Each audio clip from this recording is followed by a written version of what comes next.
Right, welcome. This is the tier boon list of August 2026. So it's been probably a few months since I did the last one. As you can see, there is a lot more boons than there were in the previous one. I think there were about 55-ish or 54, somewhere around that number. This time there's 118 in this list. There's another two more that have just been recently added, but I thought, why not start now and then I might just split it up differently. I don't know whether to have separate videos or maybe just split it up in the video, so you might see a couple more added on here. And I'm still getting a few more images, but I'm hoping on the black screen on the right that it won't be black and there'll be an image of the boon with a bit more of a description, because some of them are pretty self-explanatory, but some of them might be a bit more complicated and might be better to have visually too.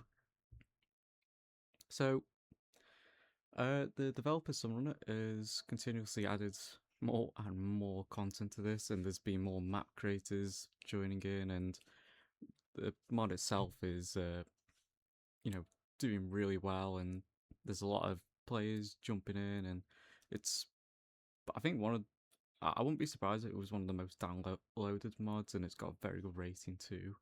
So let's begin with the tier list. So we're going from S plus to D. Obviously, S plus is insanely strong. D, not so much. There is a couple on here that are probably D rank,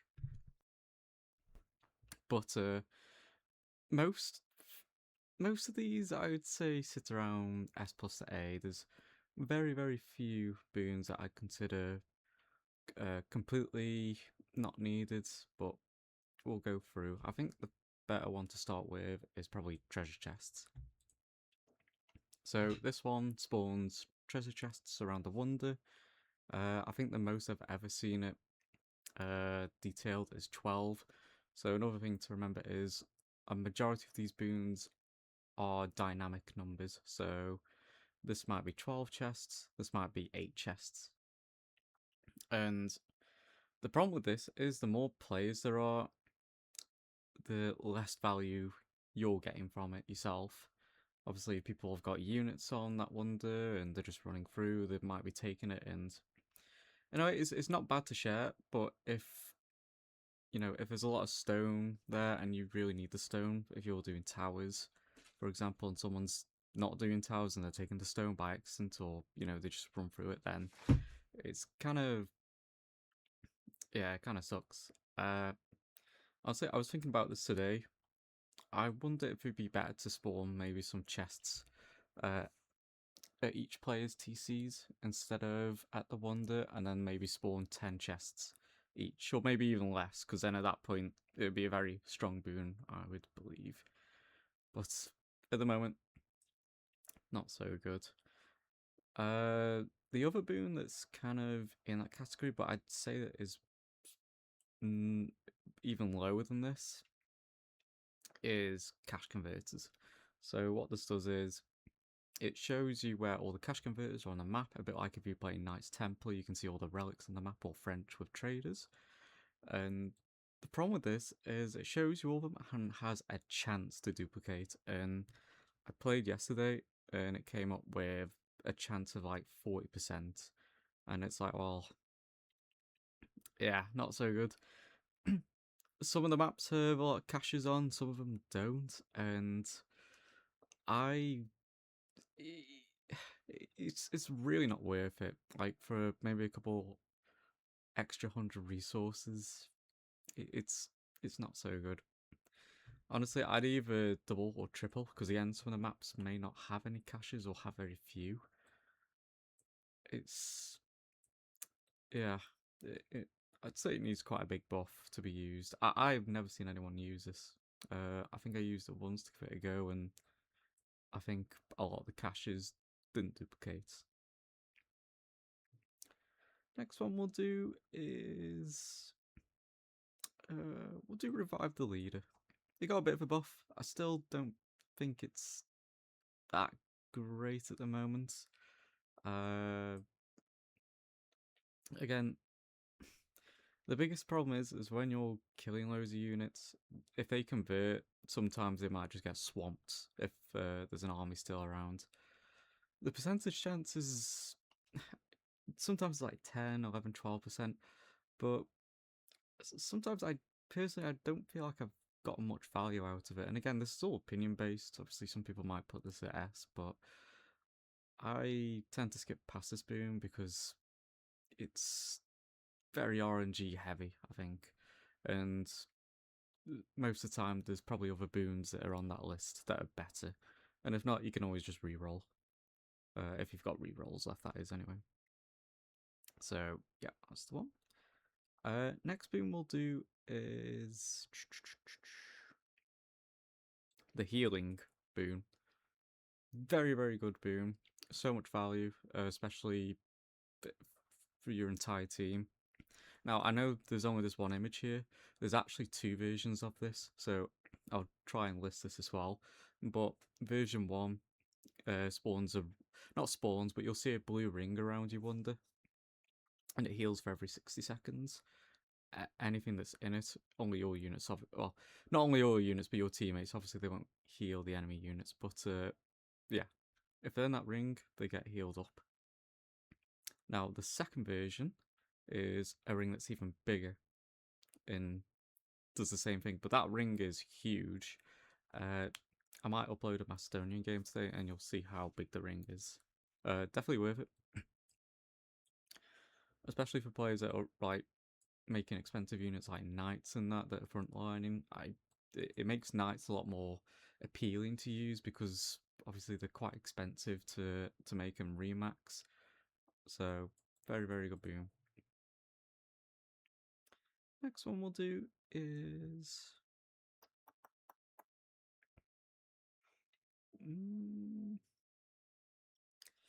we'll do lighter cavalry. Now, some people might be surprised about this, but the extra 2 damage and the attack speed is not worth it to lose that armor. Again, maybe on Soul Crucible it's pretty good because there's obviously less enemies, but on Coop Crucible, for every player you have, more things spawn, and if you're the only one that's frontlining, then this is even more of a bane than a boon. So for people playing French, for example, so you knights get free armor as a base. Only having 1/1 armor is quite a big deal, especially when there's so many archers and so many spears and that you're just losing a lot, and I don't think it's worth for that speed.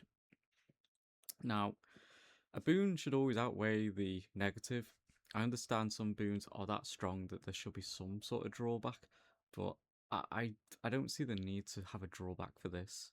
If it was me, I'd probably remove the damage and remove the armor debuff, and then maybe just keep the speed, or just remove the armor debuff as a whole, because I don't think it needs a debuff. There's so many boons on here that are much stronger than this, even if it didn't have the debuff, and I don't know why there's a debuff for this. I don't know why on the Soul Crucible they put a debuff for this. They did the same for another one, which is Cannon Fodder. So on Soul Crucible, when it came out, first they had quite a huge debuff for this. I can't remember exactly where it was. I think they were so much cheaper, but they did 75% less damage or less health or something stupid, and I don't know why they ever did that in the first place on the solo version of Crucible. But then obviously they removed that, and on Sun's Coop Crucible there's no debuff. It's just, you know, you get the bane, you get the boon from this, not any drawback. So cannon fodder, pretty good. Light cavalry, not so good. So the cannon fodder make it cheaper to make light melee units. So this doesn't just narrow down to spearmen. This is like spearmen, onabagashas if you're Japanese, Lanchkaneks if you're playing HRE or OTD. There's probably a load of like melee units that I'm probably forgetting about here, but you get the gist. Pretty good. Spearman pretty good for frontlining, especially early game, so pretty decent boon. Next one is... I say King's Palace is pretty good. Now, you can get this as a first boon, and I think this is pretty strong. Now, what this does is it spawns a king, and I think within, is it 2 minutes of the king being out, wherever he's standing, a keep spawns on him. Now, having this at the very start of the game is really strong because it pushes you forward. That means you can take more time doing other things instead of having to constantly watch. So you're not using any units because it keeps constantly shooting arrows out, and obviously so much damage that it does. The only drawback is if this dude dies, you get wiped out yourself. So yeah, make sure you don't lose them. Either put them in the keep or just put them somewhere where they're never going to be, and then obviously it's quite fine. He moves as slow as he does in Dominion Nomad, so if he spawns at your town centre and the wonder's like far away, then make sure to get him running pretty quick, because yeah, it takes a while. Clone is just strong. I can't say much more than that. Clones your entire army. If you've got 10 STBs, you get 20. That can turn around the game instantly. It's one of the best boons in this mode, if not probably top 2, top 3 boon. It saved me quite a few times when playing alone, so very good. Siege Festival. Now, this is very map dependent, so if there's no sacred sites, don't pick this. There's no point. So what this does is for every sacred site you have control of, it spawns a siege every minute of the game. So if it's like 1, 2, 3, 4 minutes, it's not minute of you capturing that site. And this can spawn culverins, mangoes, springles. Really good. Obviously, siege is busted in this mode, so having this saves you a lot of resources. Next we'll do is... what is a B to A boon? What do we say?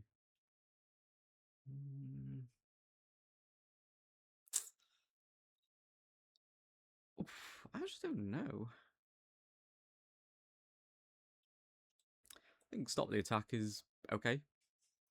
Not the best boon, but gives you a bit of respite if you're getting pushed really hard. So this stops all enemy units from moving. Obviously, if you get close, they're still going to blast you. But yeah, quite useful in sticky situations. It's an ability, so you can click on this and then it'll stay on the top right of your screen. And you can click this then to activate that boon.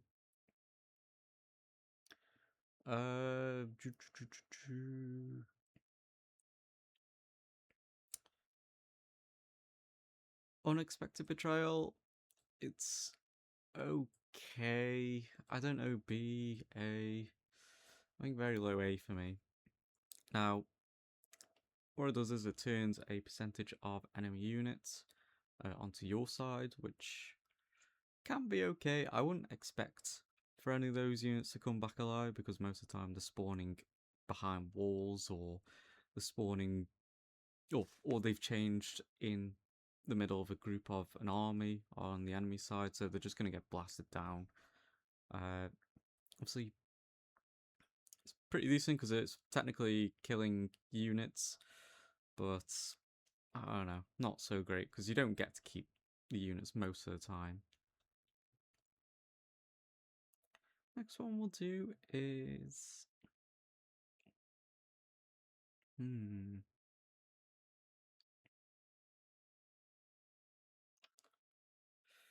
Oof, there's so many on here that are like so good. I don't know if I might have to make another rank above. TC. So this allows you to make TCs in Dark Age at a cheaper cost and builds much faster, which pretty insane. I mean, being able to pump out more villages much quicker is not a bad thing to have at all. Obviously, it means that you'll be behind at the very start because you're putting Veils and Stone, you'll be using more food on economy. But sort of more middle of the game, you'll be much further ahead of everyone because of that economy that you have.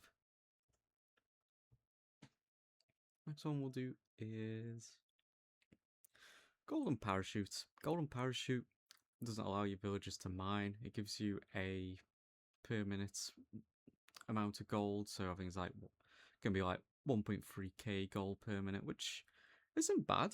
That's like having H3 relics, like 9 of them. So I think this can be pretty decent in some situations. And if you've got trade set up anyway, then having this on top is pretty good. Next one we'll do is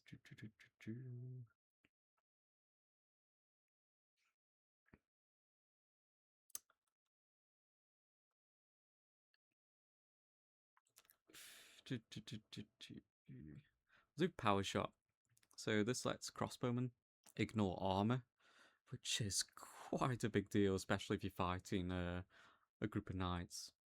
Civs like OTD with Gilded crossbows, English crossbows, Mongol crossbows, they find so much more value because of their civ buffs that they gain on there too, or buffs within that civ. It's pretty crazy. Obviously, OTD crossbows do the most damage on top of prelates, inspiring them to. And obviously, it's much cheaper than buying hand cannons. The only problem with crossbows in general is they are very slow with shooting, so that's why it can be a bit of a at times, but overall, not bad. Many civs have very good crossbowmen, so definitely worth doing if you are going for a range play style.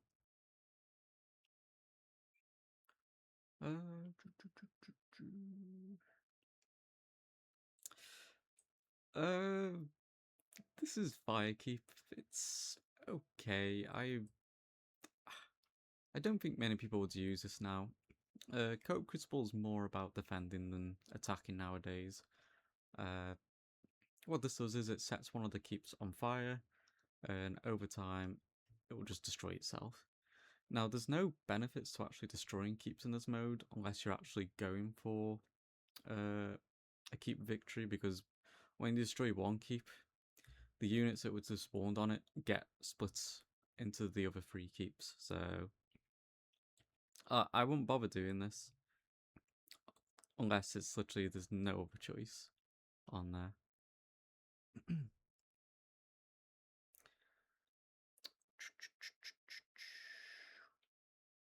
What else have we got here?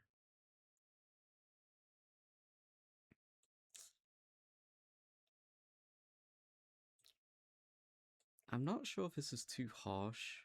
Maybe a...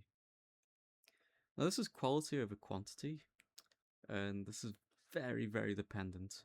But in the right circumstances, this can be insanely strong. Now, I would only ever pick this, again, if you're going full siege, and the front line is able to hold, or if you've got a lot of towers.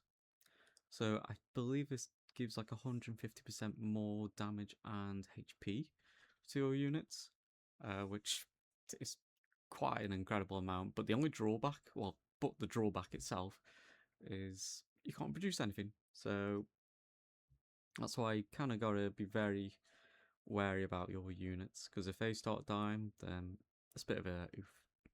Now, there are certain boons that will spawn things for you, like Siege Festival. So in one of the games was Abbasid, I got this and I had this, and I was still getting units and they were still getting the buff from this, which is pretty cool. But obviously I couldn't produce anything, so if you lose everything, then it's GG at that point.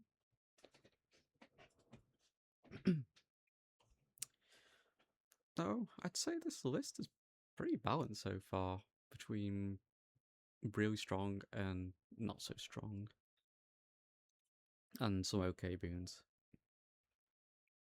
Next we'll go with, I think, Eagle Eyes. Again, very civ dependent. I think English benefits from this the most, and then maybe then again, not really. Yeah, only English, I think, really benefits from this because of the Wingard ranges getting the buff. And the Longbowmen too.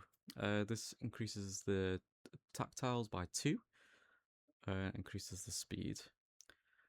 It's, again, okay. I can't see myself using it anywhere else, really. It's, I don't know, it's very, very average boon. I might even drop it to C. Just because there's not really many use cases for it. Not that I can think of, anyway.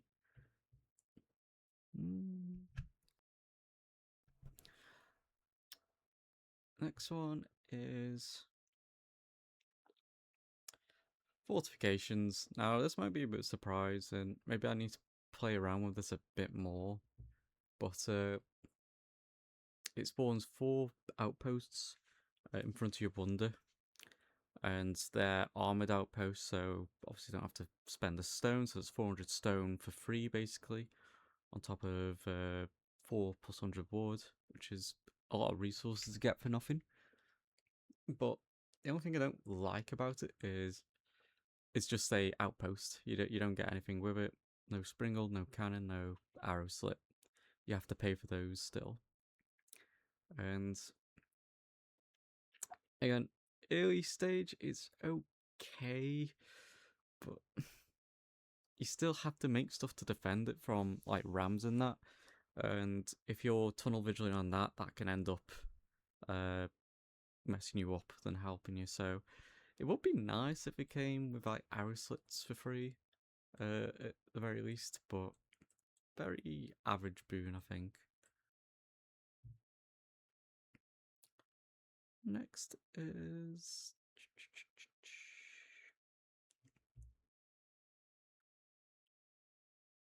I think cheaper military upgrades are pretty insane. Now, the video I uploaded with the KT solo, I was kind of like not the biggest fan of this boon when I picked it because I had Relic Hunt, and now looking back at that game, and I'm pretty sure I said that I actually liked that boon near the end.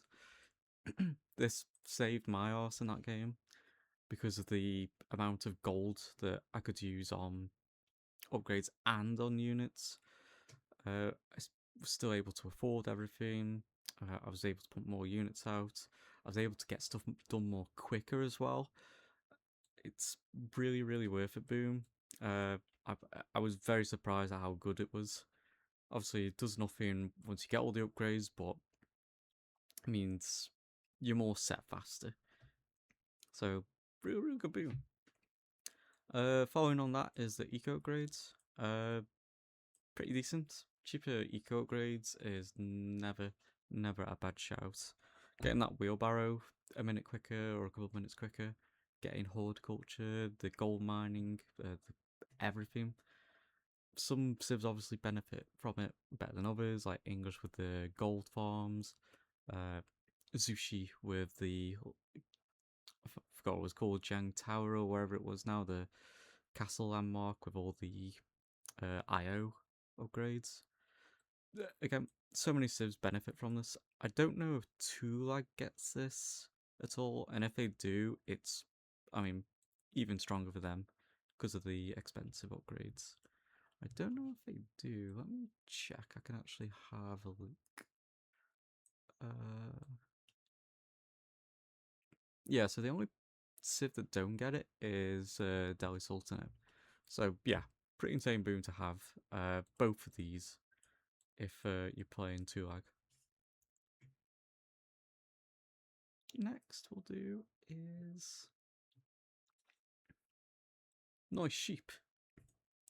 Okay, Boom. I don't know. So some of the maps have deer in that so close, and some of the maps have berries, which is good for like ibids and that. They're much closer. I kind of wish this gave you a teensy bit more, maybe a couple extra sheep. I don't really ever pick this now because, again, there's so many other food sources that are there on the maps that we're playing right now. If you're playing on a map that's got resources that are far out, then yeah, pretty good. But average boon, not bad. Still would pick it in some situations, but not so much. Next we'll do is Arm to the Teeth. Now this is all emplacements you can have. So if you play Macedonia, you get the slits, you get the Mangonel Tower, and you get the Bombard Tower. Pretty insane combo to have, and all of that at 50% I think cheaper. And on top of that, obviously the fortification costing 50 stone instead of 100 is a no-brainer, to be honest. I was playing a game as Macedonia that I might upload at some point, or might already be uploaded, and just being able to pump out more Mangonel Towers because of how strong they are against like rams and that, it's it makes the game so much easier to play and sustain with. Next, what we'll do is Stick and Stones. I'm kind of in the middle about this one. It's one of those boons where it's good if you're frontlining, and then obviously it's not so good if you're not. So if you're playing Mongols, for example, and you're just pumping out Keshiks or Spearmen that are fighting up front, then it's very, very good, because obviously a lot of your upgrades need some form of stone, and later and later, sometimes it gets a little bit harder to generate stone much quicker than other civs would have. And obviously that wood is pretty nice to have too. You can wait for other civs too, getting the wood back, because obviously if you're playing like English and that, you might be using a lot more longbows and spears. And you can reproduce those, and you can get more farms out, because they're cheaper too. And if you're playing civs like China, where you might be frontlining too, with palace guards or whatever, obviously getting that wood back for granary farms is pretty nice too. So there's a lot of use cases for this. And again, I'd only ever use this if you're expecting to lose a lot of units. There's no point of having this if you're playing Siege or you're playing heavily ranged or outposts keep play style. Right, next one is... Got to remember the name of all of these. It's can be quite tricky at time. Parasite. The less players there are, the better this is. Basically what this does is it nukes resources around you. So you got to be very careful not to use this if you're playing next to someone else. But gives your villagers an increase of gathering. So I think I've seen it for like 20% for everything, which is pretty insane bonus to have. Not bad at all.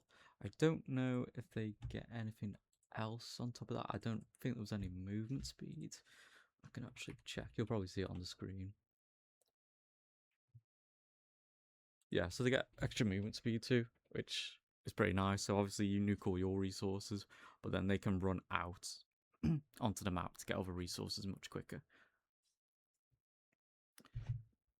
Next we'll do is...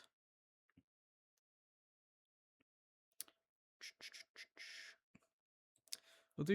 Ooh, I don't know about this one. I might come back to this one later.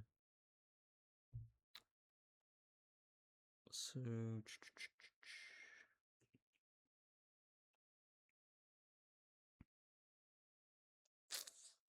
I think more boons is pretty good. Obviously more boons is better, but you use that one boon to get an extra boon at 5 minutes and then one at 15. So pretty strong as long as they're decent boons. If you do get a boon that's much better than this, I would pick that, because obviously you might end up screwing yourself over if you've got stuff like clone and this, and then you got this too. I would always pick these two, because if you pick this, you might end up getting these two as like a worst case scenario. I think you can get this at the first stage, and I think you can get this at 10 minutes too, and you can pick a boon at 15 and 25 minutes. Next we'll do is...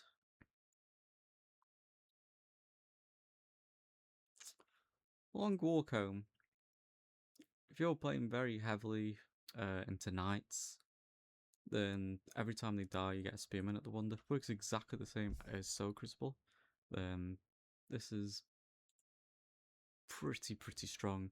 I think civs that would benefit from this really well is civs like maybe Japan, because their spearmen get the extra bonus damage from the buff. I can't remember what it's called.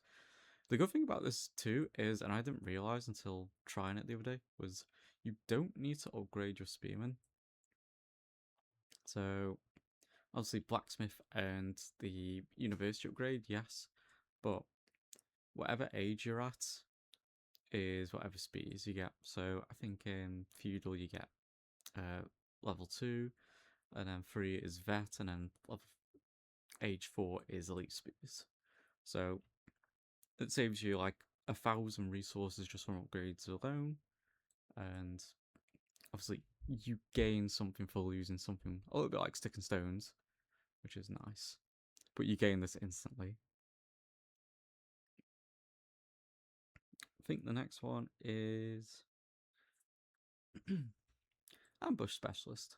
I like this. This promotes a bit more cav playstyle, because at the moment cav on this mode is quite hard to do a very early stage, because obviously playing knights, they're very expensive, and it's a big deal when you lose one knight at 3 or 4 minutes compared to losing one knight at 40 minutes.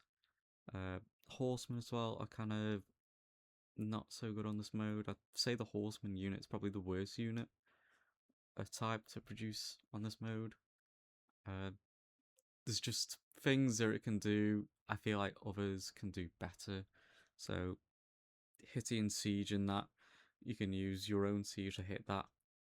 Archer ball groups, you could just use again siege to just counter that, or man at arms or something else. It's I don't know, they cost a lot and a bit harder to remax. They can do stuff like going around the back lines and going around the map to do objectives and that pretty decently, but there's too many spears and too many archibald groups when you're playing with a full lobby for these to be good. So this is pretty nice because it gives that extra ranged armor. Is this for... Hold on a sec, I need to check. Yeah, so it's for all of them, and they lose 10% of health, which isn't a bad exchange, really. I would take that every time I see that, especially playing Cav. And sometimes you can end up with like 6-7 armor in Feudal Age if you're playing like Knights or something. So it's not bad. Next is Bigger Bloods. It's okay at the start, and then obviously it doesn't do anything for you later on. You can build houses for up to about 15 houses, I think. Maybe less, you gain a villager. So gaining extra 15 villagers for free is pretty good. Not bad at all. I think it has like 700 plus resources for free, food-wise, so it just means you don't have to worry too much about if you're missing a villager, because you get one there. Obviously, try to keep producing out of your TC, but obviously stuff happens. Next we'll do... Just looking around 30 minutes now, and we've still got a lot to go. What is good? A lot of these are good.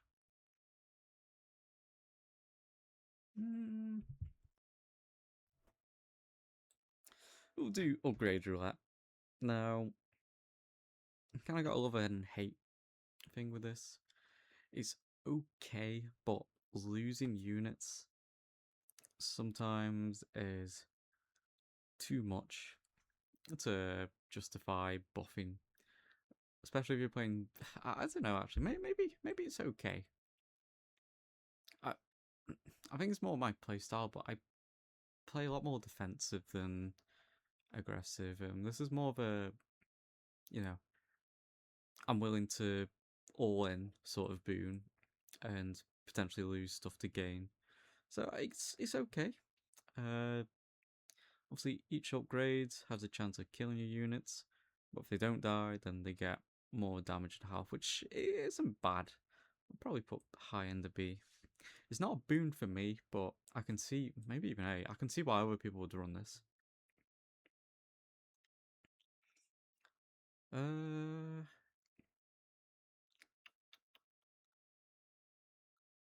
So where is... Reinforced Keeps, overpowered Boon, incredibly strong. I think this isn't the top 3 for me.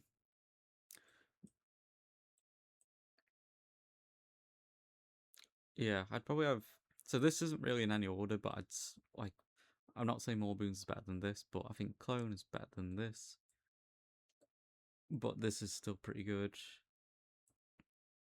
I think these are my top 4.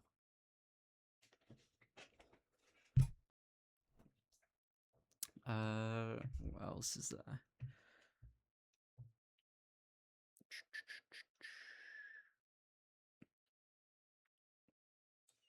Infantry. I think it has the same problem as lighter cavalry. Now, there's no downside to having this. Your units heal when they kill stuff, and it can be okay, but when there's more and more people, there's more enemy units, and I think in solo Crucible it's okay, but in multiple Coop Crucible it's not so good. Because a lot of the time, if you're playing frontline spears, you might get a kill, you might not, and I don't know, there's too many units for it to be worth it. Your backline is getting all the kills. It might save you a couple hundred resources, but I just think there's so many better boons. If this was me buffing it, which would be nice if it was a buff, would be to... What would you do? Is giving armor too overpowered? But then it only goes that one unit. Maybe giving it +1 armor for each kill. I don't know if that would be too powerful. Maybe give it +1 armor up to 5. And then maybe it'd be pretty decent.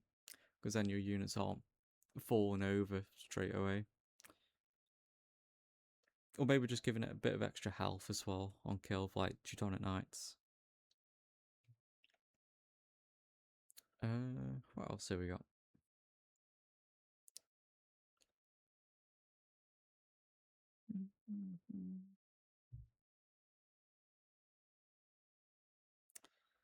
Alchemist. OP. Basically, it's a villager that you can set on the mines, and they increase the deposit much quicker than you can probably mine it. So you can do your own golden stone, and you can go do your allies golden stone because they move so quick as well. A very, very good team boon. Probably one of the best examples, along with with this one, with what team boon should be like. They benefit you and your team, and there's no downside to it. And you and your team have to keep an eye on stuff. So basically, you've got to make sure that you're actually moving this guy, and that your teammates are mining it, where you're buffing. Same with this, where you've got to make sure you've got your units in the middle and your allies do the same. It's a bit like a dip. So you just dip into the wonder and you dip out. And with this, you dip into the gold mine and stone, and then you dip out to another one. Next one is fortified buildings. Very good. Maybe even this high. Increases the healthy buildings by, most of the time I've seen, over 100%, which is pretty nice, especially if it's your wonder on top of that too. So having this and then another boon that we'll go on about in a sec is pretty OP. Obviously this affects your keeps, your outposts, everything. So if you're going for a keep playstyle or outpost playstyle, this is definitely one that I'd recommend picking up. Next is Heavy Pikeman. Now, I need to check the numbers on this too.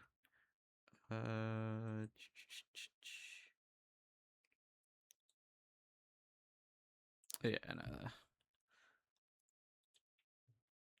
Heavy Pikeman, and to be fair, I haven't seen them being used in page, so I don't know what the stats are like, but if you use it at the very start of the game, they have 3 melee, 3 ranged armor, which is pretty strong, and they've got like over 200 health, which is much more than an average spearman, or even an average man at arms at feudal would have. Even castle age, I don't think man at arms have that much health.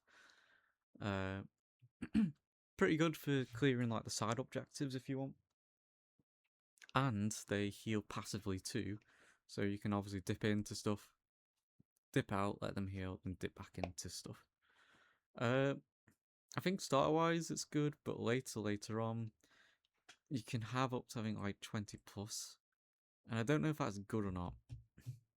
Like, it's good to have, but there's probably other boons, and you're probably already stable with a military, and if you get something like this, it's like, why would you pick this? And the problem with late stage too, there's so many Springles, there's so many crossbows, so many hand cannons, so many knights, to where these will just get nuked down. And yeah.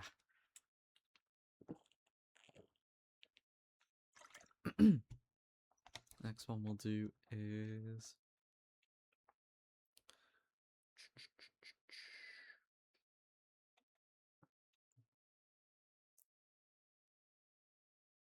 we'll do Bedrock Foundations. So this lets you have, I mean, like, is it 15 outposts only? When they get destroyed, they can repair themselves, which is pretty good, so you're not wasting resources on rebuilding and restocking. Obviously, this paired into this is pretty nice, because you get all of this, on top of the range and damage boons that you can get on it too. I think it's okay. Obviously, it kind of gets worse and worse later on, because chances are if they're destroying the outposts, then they're probably already always going to be very close. It's the same with Coop Crucible, where it's pretty good early game, because there's not so many waves, and the waves are more spread out, and things are dying much quicker, because there's less. Obviously, later on, there's more units. Most of the time, they're probably going to be sat around your outpost. Next we'll do is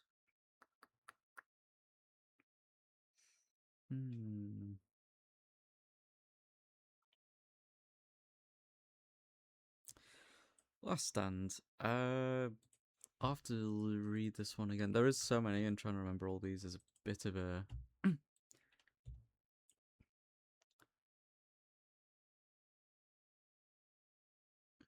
I don't know. It's okay of a boon. It's basically when your melee units die, they get extra damage. I think like 50%, and they return to full health, but they start losing their health very quickly and end up dying anyway. So sometimes when they come back to health, if there's a load of crossbows that are already on top of the unit, you get nothing from this. So it's kind of a meh. Which is a bit weird, because people use melee infantry units a lot more on this mode, but it's not to do so much more damage. It's to tank for other people. Well, that's what I do anyway. I only play melee infantry when I want to sort of take the heat a bit more, so people can have time get to castle or make range units.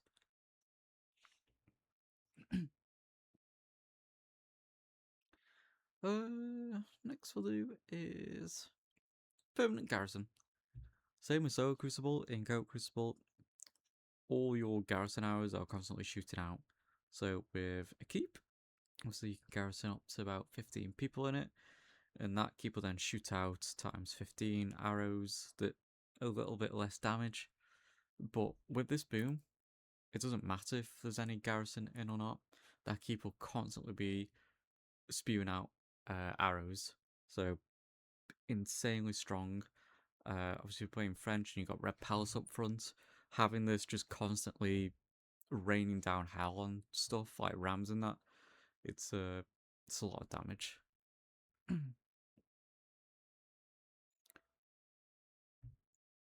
uh,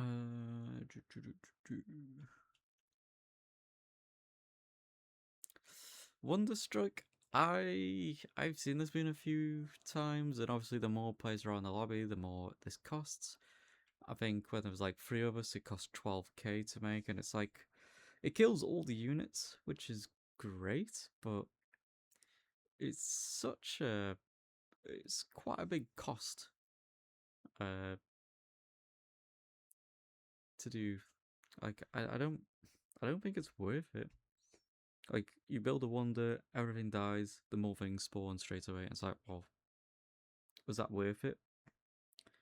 Now, I think the only other time you'd probably use this is if you're in like a oh shit moment and you're already maxed out on pop and you've already got a max Q ready to come out.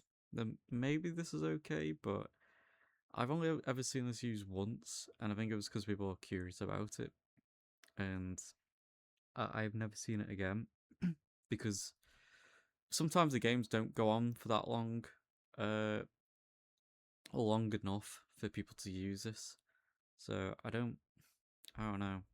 I think this got to cost a lot less for it to be good, and maybe there's other reasons why you'd use this. I don't know, but I just think there's better things to pick that benefit you longer. Oh, thanks, Shock. So the next thing to do, I don't know why that popped up like that.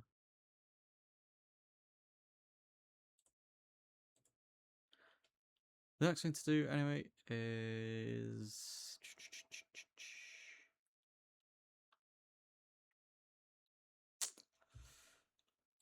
I'm not entirely too sure about the. I think this one is Earthquake. I did just see it.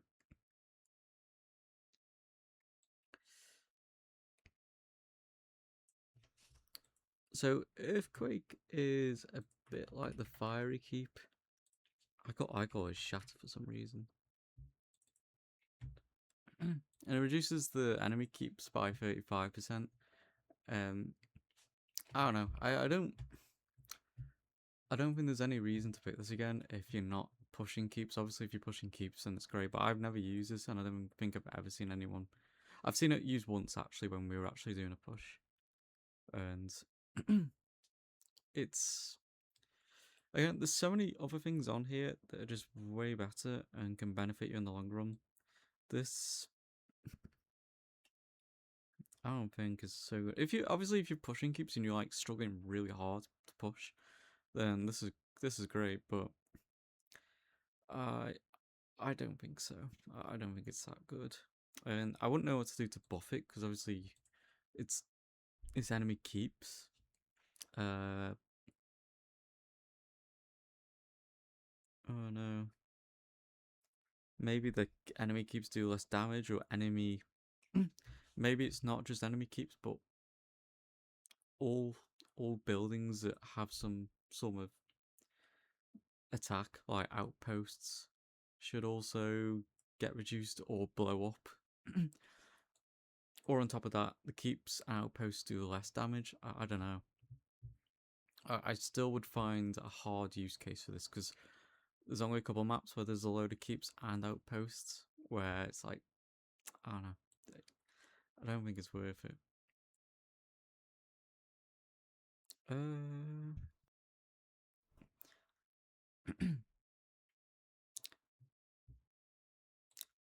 Silver at the start is pretty good.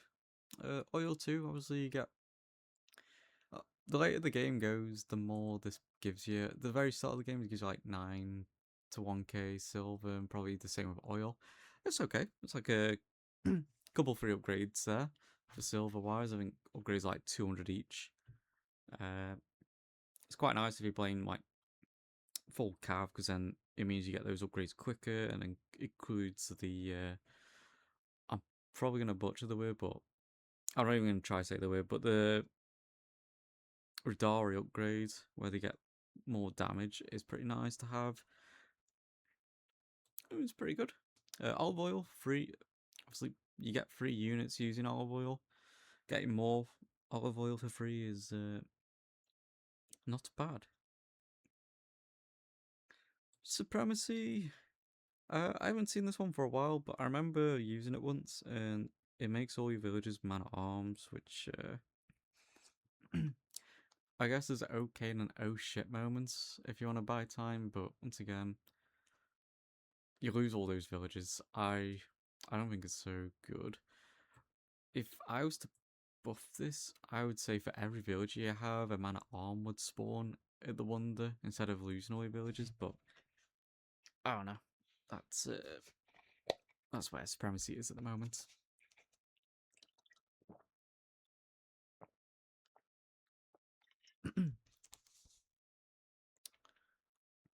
Next we'll do is culture trade. Very high S for me. So culture trade allows you to trade resources with your allies for no tax. And I think the tax on AOE4 is like 20-30% of your resources that you're sending.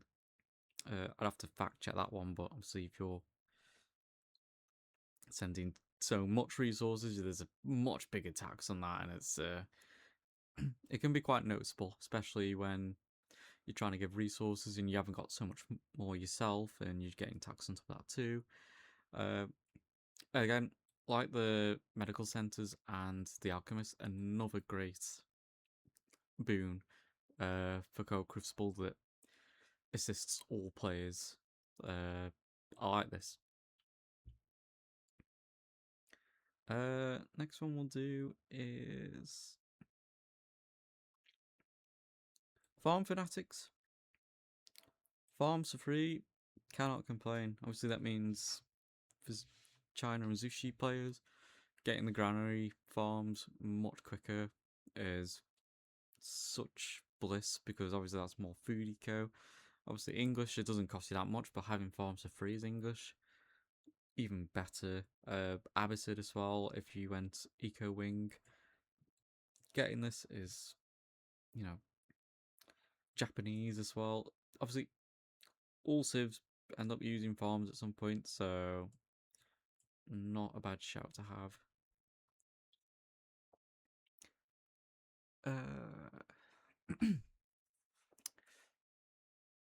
I just noticed we got 2 upgrade roulettes, so...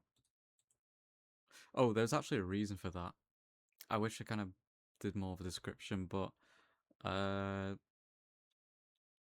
this is no luck needed, so you get extra rerolls. I think you get like 4 or something. So, obviously you lose a boon, but the next couple boons that you get, you've got more of a chance to get better ones, because you can reroll if you get terrible picks.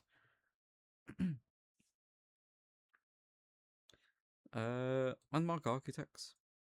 Your age up costs like 70% cheaper, which is a pretty big deal. So you can obviously get to imp age probably within less than 10 minutes if you do it right. Probably even less than that on some occasions.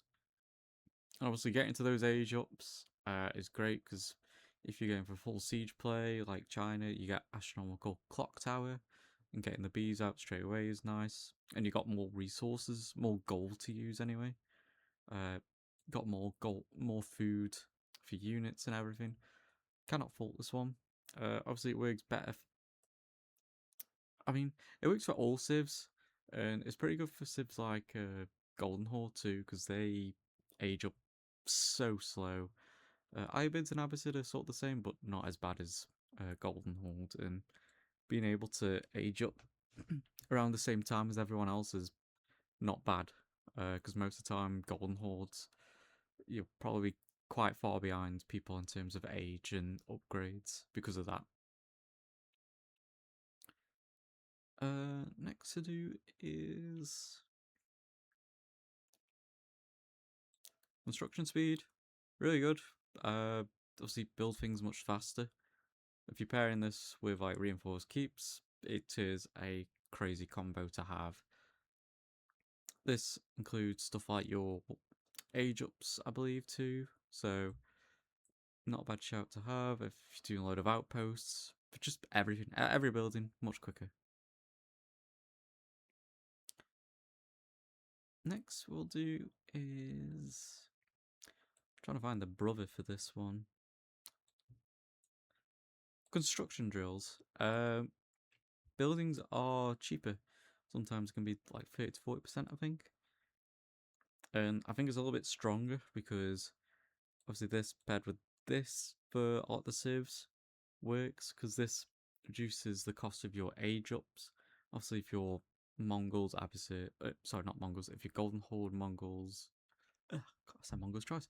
If you're Abbasid, Ibids, or Golden Horde, this obviously doesn't work for you because you age up in a building itself. You don't build a building. But having this and this means you age up so much quicker. Obviously, this and this, more keeps and more outposts, just more everything. Everything's cheaper. Next we'll do is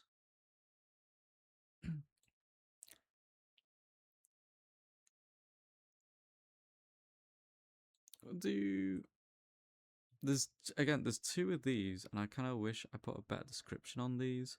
Obviously, I'll try to show up on the right screen which one I'm talking about. There's mobilization, and it's an ability that lets you produce like an incredible amount faster for a certain time. I think it's the same as Crucible. I think it's like 600% for like 10 or 20 seconds. It's okay. You need to make sure that you're not pop capped and you got enough room for units to come out, because obviously if you click on this and then you've got housing problems, and that's kind of a waste. This works for upgrades too, which is nice. So I don't know. It can be okay, but I don't know. I feel like this might be only worth it when you're in page, because then you got access to all the upgrades, and if you've got enough gold too. Uh, apart from that, I don't think so good. I don't know. If I was to maybe buff this, I'd maybe have it so during those 10 or 20 seconds or however long the ability is, to have all the resources cost slashed in half or something. Moving on to its brother. I'll just add it in quick. There. This one is all production. It's quicker by 14 or 15% or higher or less. Again, they're all dynamic. It's not just one figure. But pretty decent. It's permanent. Lasts all game. If you're playing like French or Abbasid, villagers coming out even faster is, quite a big deal, because you're much further ahead in eco. Especially if you've got more TCs as well. So, really good Boon. Can't fault it. There's no downsides to it. Next we'll do is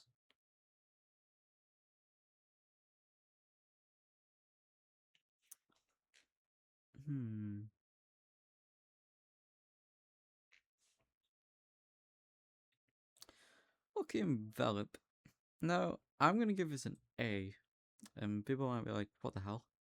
So, Lucky Envelop lets you get 2 boons at random for free.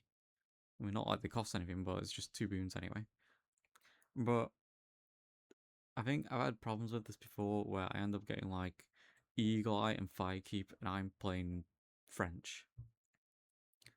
And typical, if I'm playing English, I end up getting boons for knights or cavalry, and it's like, well, I'm not playing that. Sometimes you get lucky, and you might get stuff like landmarks or TC speed and that. But again, there's more boons now, and there's more choice from it to pick from. you might not get a boon that is what is good for you. So I'll be very careful picking this one, especially if you got two other boons that are like this or this on the list. It's better going for this or this on the list than RNG. Even going for something like this or Lucky Reroll is better than going for this. I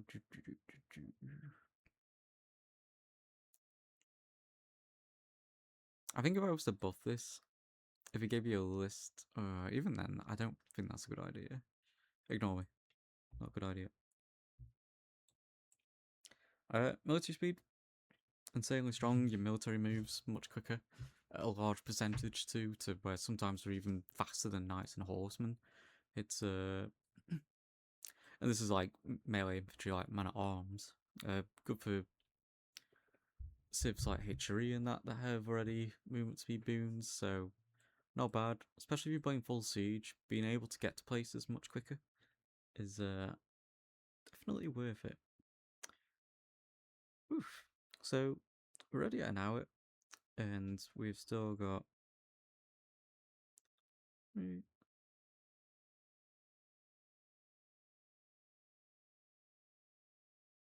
We've still got about 50 boons to go through, and there's another couple that are new that I haven't added onto this list yet, and there's a couple I want to check, like this one for example. So I'm gonna pause this here and probably start again in a bit. Alright, welcome back. So continuing on with the tier list here, I just thought I'd have a jump into a game and quickly check one of the boons that I was a bit curious about. So the head start boon. I'm gonna put it in B tier. It's okay. Getting 3 boons at the start of the game is not bad. One thing I noticed is when you use Lucky Envelop, you get 2 random boons with that. I don't know if that's a bug or not, but obviously this counts as 2. And then if you get like this one, for example, then that's 3. So you technically get 2 boons with this. So I'd avoid picking this for now.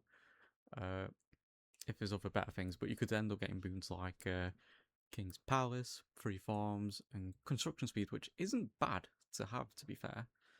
But again, you've only got 2 rerolls, so you've got to be quite careful with when you're using it, because you might end up getting worse boons, and you won't get much of a choice. So it's okay. I probably wouldn't. I don't know if I'd use it. I might try it a few times because it's not bad, but yeah, you kind of. Yeah, I don't know. It's average, I'd say. Not bad, but not the greatest. So next one is siege camps. Cheaper siege, always S plus tier in my books.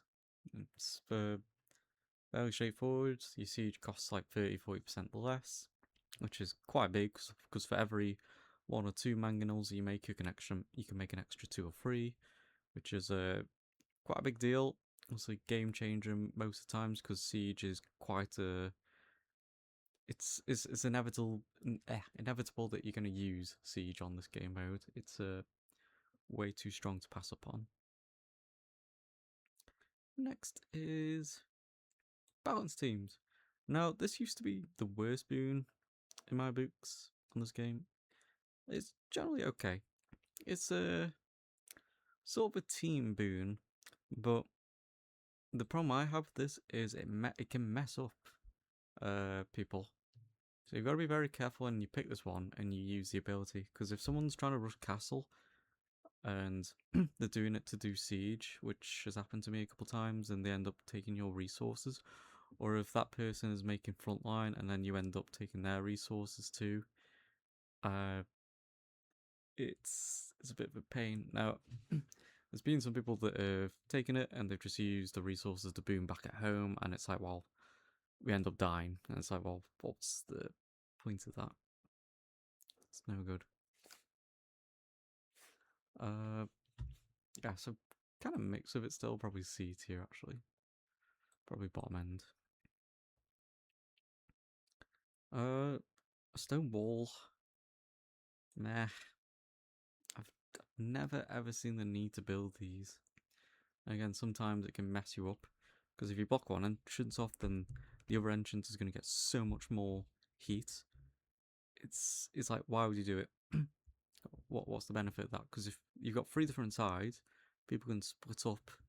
Um, People can have buildings on one side, and people can have buildings on the other side, and buildings on the other side too. It's a bit more spread out then. But if you're squeezing everything into one single route, then sometimes it can be really good, and then other times it can actually mess you up a lot, especially if you can't hold that one area. So, very careful where you put this. And if you see this and you're like, I'm gonna go for it, just think where you're gonna put it, and then what do you think are gonna be the benefits of it, and what do you think is gonna be the negatives of it? Because sometimes, again, not worth doing it. Just pick something else like this, or you know, even this or this. Quicker villages, not as strong as military, because military you're always gonna have moving around on the map. Villages, I don't know. Once they're in a spot, you're probably not gonna move them around so often. I guess if they're mining gold and stone and they're moving all over, then yeah, it's much better. I'm not saying this is a bad boon. I'm just saying it kind of falls off later and later as it goes on. So definitely worth picking if you go at the start, because a lot of the wonders are quite a walk away for villagers. So not bad to have at all. I think one of the most use cases for this is if you're aging up in the middle where the wonder is, being able to grab a couple villagers from your town centre isn't a bad shout, and it just means these get there quicker, so there's less time wasted for villagers. Natural hunters. I mean, getting gold on kills is pretty insane. Uh, every time I've used it, I've never felt like it's not been useful at all. Even if you're frontlining, getting those kills, getting that extra bit of gold can be quite handy. It means that there's less villagers on gold mines and on stuff like food or wood. And it's a very good passive resource. And if you're playing range siege, then you benefit so much more from this because of the amount of kills that you do. It's such an incredible boon. One of the starter boons that has never been bad in my books. Equilibrium. It's okay. It gives you whatever resource you have lowest, except gold, stone. Sorry. It gives you like a passive tick over a minute, and at the start of the game, it's not so strong. But when you get it like on the second or third stage, it's a lot stronger. Pretty decent. I only used it a couple times, and it's worked okay for me. But because of there's more boons to be able to select from now, I feel like it's fallen back quite a bit. Next we'll do is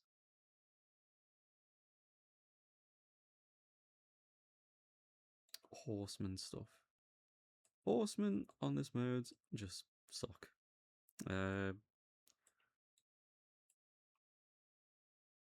It's just, it is what it is. I think I've already mentioned this earlier on, but there are so many ways to be able to counter the stuff that horsemen counter. It's just kind of pointless doing this because when you make horsemen and waves come in, there's probably going to be spears or other horsemen or other knights attached to the archer balls, and the archer balls are so big where they're just sniping down your horsemen, and remaxing these cost a lot.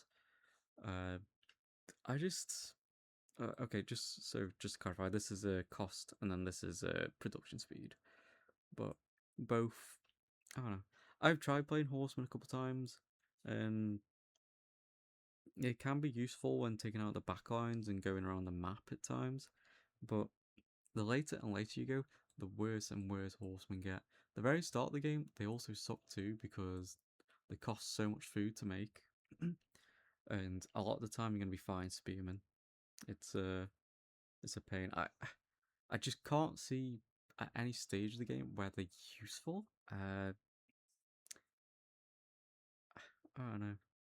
They can snipe trebuchets out. That's probably like the best thing I can think they can do. But that's only because most of the time when the waves come in with trebuchets, they leave the trebuchets on their own, so there's nothing defending them. Yeah, I don't know. Obviously, if you pair it with this, then horsemen are a lot stronger. But then you might as well just make knights at that point. But obviously, if you can sustain the knights, and even then, I won't pick this if you like making horsemen and not thinking about going knights at some point in the game. Horseman champion, pretty good. Now, this buffs your cav around you and the damage by like I think 6. So obviously playing knights and that's pretty good. Again, they're kind of the front line, so they're quite vulnerable. They'll have a lot of HP, but the later and later you go, the more vulnerable they are because things just end up probably one-shotting it if you're not careful. If you run into like a crossbow bull, then the crossbows will just ping it and then one-shot it if there's like 20 of them. So, not the best champion, but it's okay. Now, there's 2 other champions. The Man-at-Arms champion, very, very good early stage because there's no anti-armor at the very start. And taking this to go do the objectives as well around the map of a couple of the units isn't too bad. So, yeah, this guy does a lot of damage, I think like 24, and has a lot of health. So, not bad. And then we have the Arch champion. Arch champion increases all the range stuff. It's stupidly OP. Has big range, big damage, buffs by like 4 or something, or 6, something around that. But having that for like hand cannoneers or just anything, just being able to use this guy has saved me in a couple of the games because they're just too good. You can go around and take them and do the map objectives too because they have so much damage if you get this early game too. But yeah, that's kind of where I place the 3 champions. I really like the idea of the champions too. I wish there was a way of buying them back if it died, because it kind of sucks when you lose it. It's like, oh, but I guess it would make it a bit too overpowered if you were able to buy them back. So be very careful with these 2 especially, early stage, because if you lose track of them, they get overwhelmed. This guy, he kind of falls off late game. It is what it is. You might get sniped by crossbows. Sucks.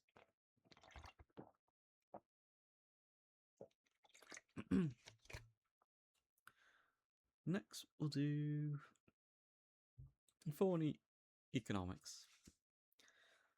It's I don't know how to feel about this one. So your traders get extra 100% HP, so does your villagers. I can see this working for maybe stuff like Abbasid, but at the same time, it feels kind of pointless. They reflect damage back, but when there's so many waves coming, is it really worth it to chance villagers? Like, I don't know. Maybe very, very, very, very early game in the first 10 minutes might be okay. But after that, there's like no reason to pick this one. Yeah, that's just it really. Next we'll do is Rung End of the Stick. Spearmen get 100% more damage against Cav. They already do a stupid amount, and especially if you use like OTD spears, then they're just going to be able to last longer in the front line against knights and horsemen. Nothing bad about it. Works exactly the same as Coop Crucible. I've used it a couple times and you can see the damage difference and it's pretty insane. If you're going against a Delhi or Tulag, being able to have this against elephants too is stupidly OP. I don't know if heavy spearmen benefit off this. I'd imagine they do, and if that is the case, then KT having this wouldn't be bad either. KT, Japanese as well, they get extra damage on their spears. It's a all round pretty decent boon. It's very strong, not incredibly overpowered, because spears kind of fall off a bit and they die very quick, but very good against knights and horsemen. Next one to do is whoa. So this lets you convert units with your monk with relics as a normal game, because at the moment in Coop Crucible you can't cheese it with relics, which is good, to be honest. I think if people can bolo stuff, it's kind of boring. So adding this boon in is pretty nice because it can and has saved teams before, and it saved me a couple times when using this, so not bad to have. Obviously, if you're playing stuff like Ibids, just being able to run around with this guy is pretty crazy OP. So definitely really high rated S tier boon, or S plus boon. Next one I'd say is, honestly, this is very low end S plus. This is, I forgot what the name of it was called, but it gives your melee units more melee armor, which is not bad to have at all. I'm going to see, I probably have it on the screen already, but I'm trying to find it myself. Yeah, so sword fight specialist. So infantry units gain X amount of melee armor, in this case 5, but they lose 10% health. This is pretty overpowered when fighting units like, horsemen, spears. Just makes your frontlining much more effective against those type of units, and your siege can then handle, obviously the backline of enemy units much more effectively, because you're not worrying so much about your spears and any melee unit dying up front quicker. Got a little bit more time. I use this with this, because this guy, and I probably didn't mention this actually, and I probably should have said that, but this guy gives you extra melee armor for your units. Do they give you anything else? I think it was just melee armor. Forgive me again, there's like 100 boons here, and I'm trying to remember what they all do. Can be a bit of a stretch. Yeah, it's just melee armor. So this guy gives you +4 melee armor, and then on top of this, if you get that, is +9, for example. And if you're playing like English with Chat at Arms, where they get 5+5, having 19 melee armor is, pretty insane. Doesn't mean they can go toe to toe 1-on-1 against knights, but they trade much more effectively than a knight would. So, pretty insane boon. Not bad at all. I kind of wish there was one for range, or at least gives you +2 range or something more, and then this would be S plus. But I think it's strong enough how it is. Maybe even this guy gives you a bit more. So maybe instead of +4 melee, maybe +2/+2. But again, these are fine where they are. So next one we've got is critical hits. Now obviously this works much better if you're playing siege or range, because you can have a lot more things and they're not going to be dying as much as if you're playing frontline melee. If you've got archer balls, they're all pinging, or Hankania balls, they're all pinging. There are obviously going to be some that are getting crit hits, and it's like +500% damage or something stupid.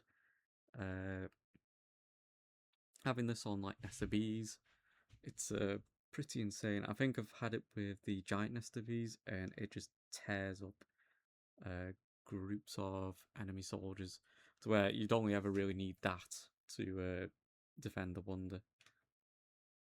Really, really good boon. I like it. Low chance, but high reward.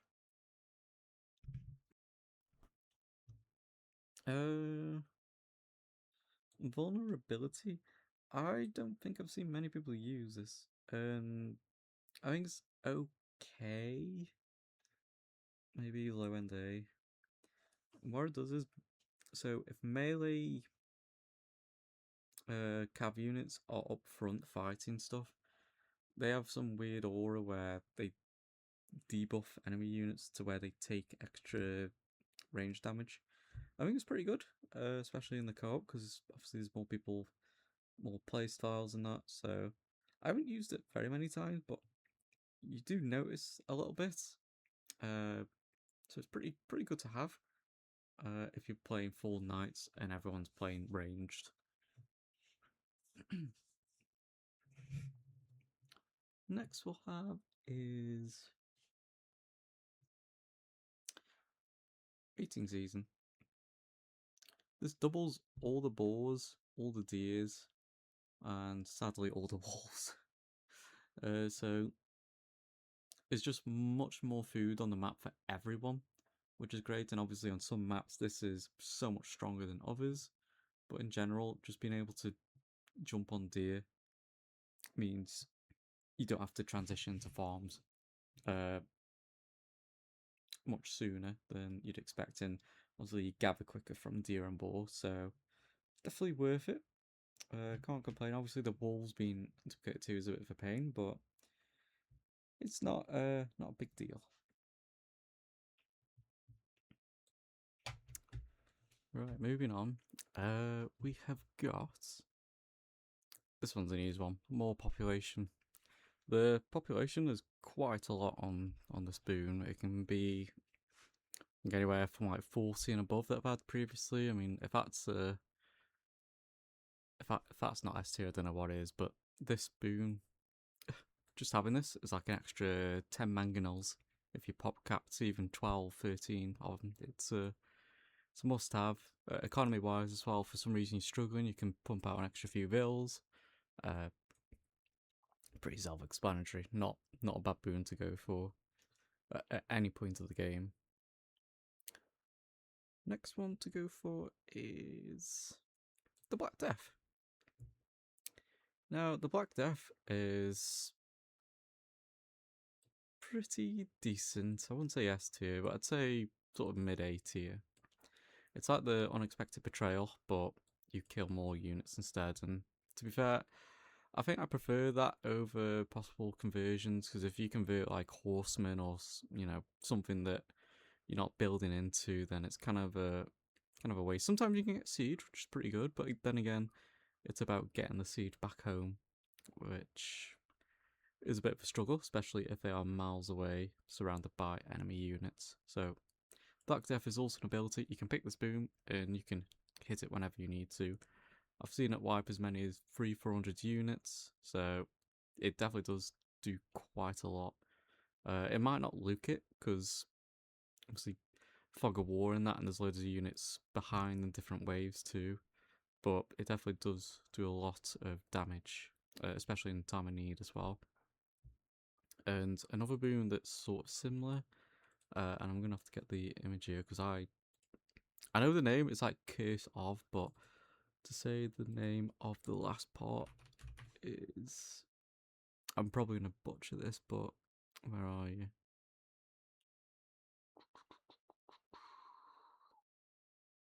I've just seen this in the list, and now it is, there it is.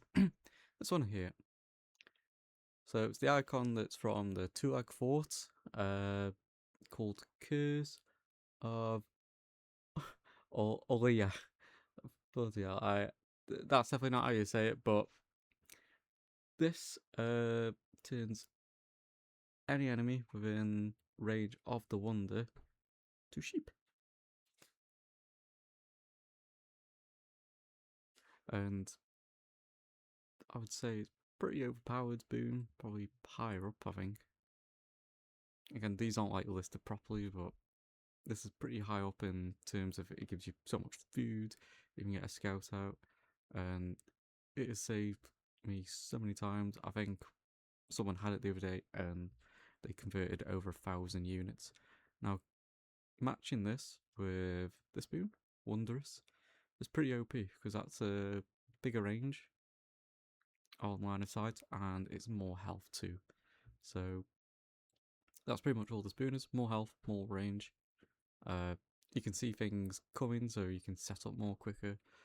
More health is great because the early game is quite tough with all the rams and stuff. So you can let your wonder take a bit more heat than usual. Yeah, and it pairs well again with boons like this. This one does great as well because there's more health on your wonder as long as it's your wonder. And that is pretty much it for Wondrous. Very, very useful boon. Always pick it if you get it because it can save you a lot of time and save you a lot of wood as well with repairing. Next one is Emergency Repairs. Pretty decent boon. Again, another ability. You can click on it and it repairs all landmarks and all buildings. I think building wise, it is purely. Might have to fact check this one as well. Do have this somewhere. So it is literally all buildings, regardless, including the landmarks of your allies too. So having this is not bad, especially if you got pushed pretty hard and someone's L's back and someone's Berkshire is fallen. Then getting these two back up is pretty insane. It's just a click of a button. So you can always get it early game, and you can just keep hold of it. Don't need to use it straight away. Next is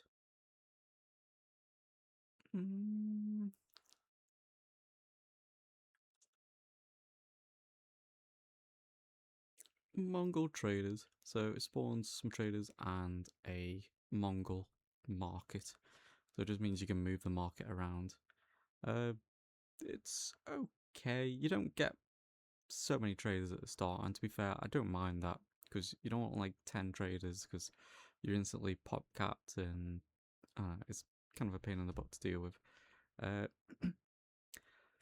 The only thing I can say is trading on Coop Crucible, it's.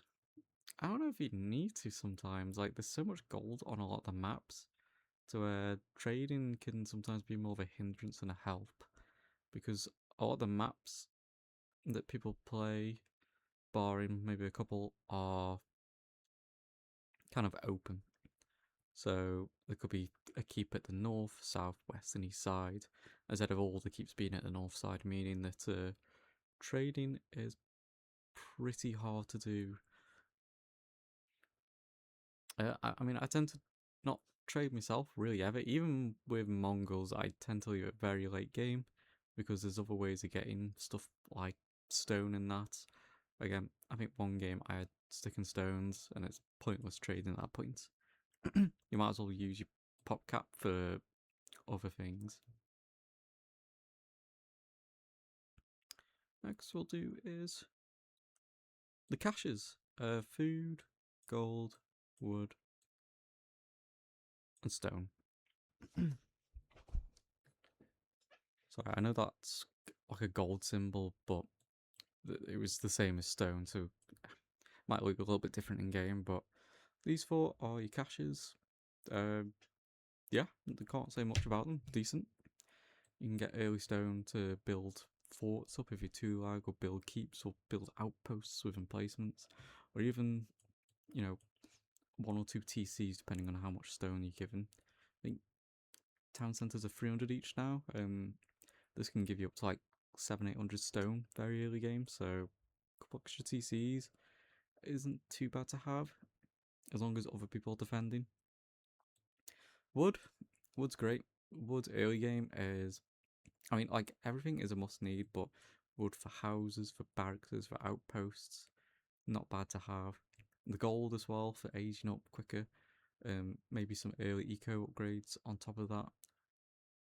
And some blacksmith upgrades too, because there's, again, archers on this game mode come in loads of balls and that.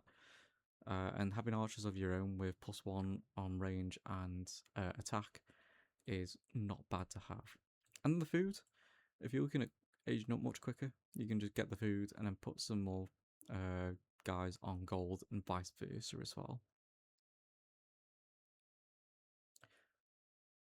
same with the gathering rates. Now, I do have to check on general. So,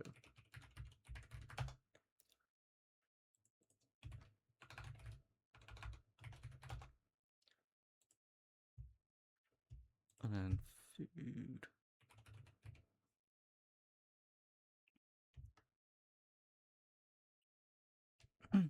Yeah, that's pretty strong, this, to be honest. So, the food gathering rate is like the first two tiers of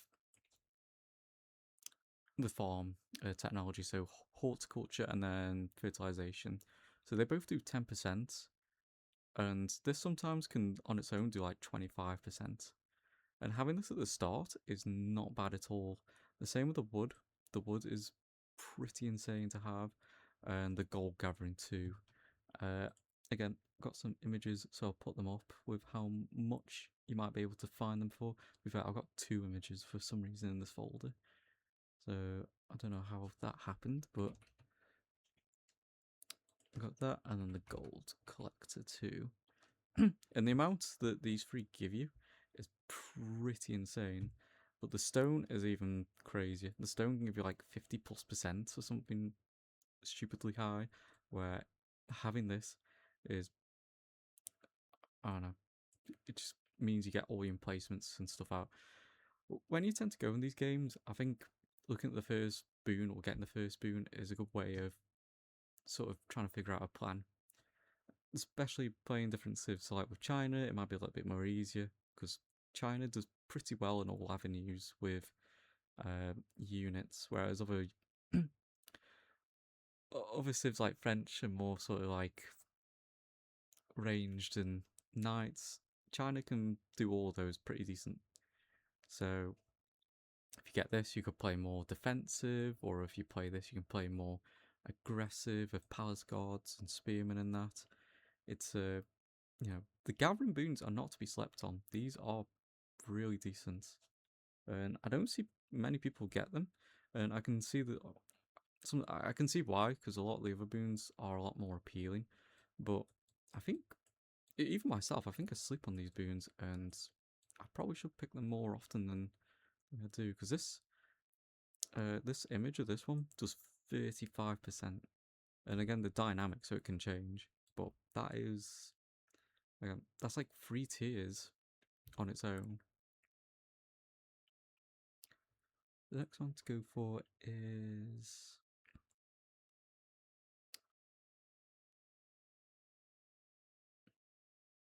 early settlers. I like this one. So this spawns some villages at the Wonder. I would probably put this a bit lower. I would, I don't know, it's sort of like midish A. I wish it was like another, maybe I'm being greedy, but maybe 1 or 2 more villages at the starting tier. But again, apart from that, it is insanely strong with this, because if you're planning to castle or imperial in the middle, then just having the few extra villages there can save stuff. You know what, actually, no. I think it's good where it's at. Don't think it needs a buff. Definitely not. Example I could give is playing Macedonia. Building a golden horde tower in the middle is, a must with that civ. And having the extra 4 villages there is not bad. If you get it at the second boon, I think you get a lot more, which is great. But yeah, good boon, very good boon. Village production time, decent as well. More villages, more eco, more units. Not much else to say about that. I mean, this it sort of loses its value a bit more when playing civs like French and China, because this is more of like a percentage based. And it's kind of It seems like Jin can benefit from this a bit more better because of the workers on the horses or donkeys or whatever. I forgot what they're called now. But they take a bit longer, and OTD can benefit from this a bit more than other civs. But yeah, generally pretty decent boon. Again, I wouldn't get this boon if playing civs where they're gonna chop down time. So again, Song Dynasty, French, English if you go King's Palace, which I don't think anyone does anyway, to be fair. But if you do go King's Palace, I wouldn't get this. Next is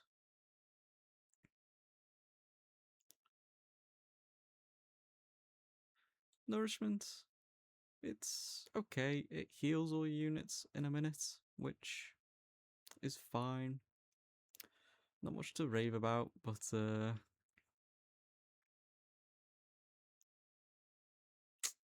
it it's a bit of a weird one. Now, it's kind of useful at times, and then I don't know how to explain it, but it's like this. But this is much more useful because it helps you and your team. But this only really ever helps you out, which is why I place it a bit lower, and it's more frequent. But I just, again, I don't know what it is about this boon, but I've had it a couple times and it just doesn't feel good. Like, if your units aren't taking any damage or anything like that, then that's a boon wasted. But even if you're not taking any damage with this boon, then at least someone's benefiting from this.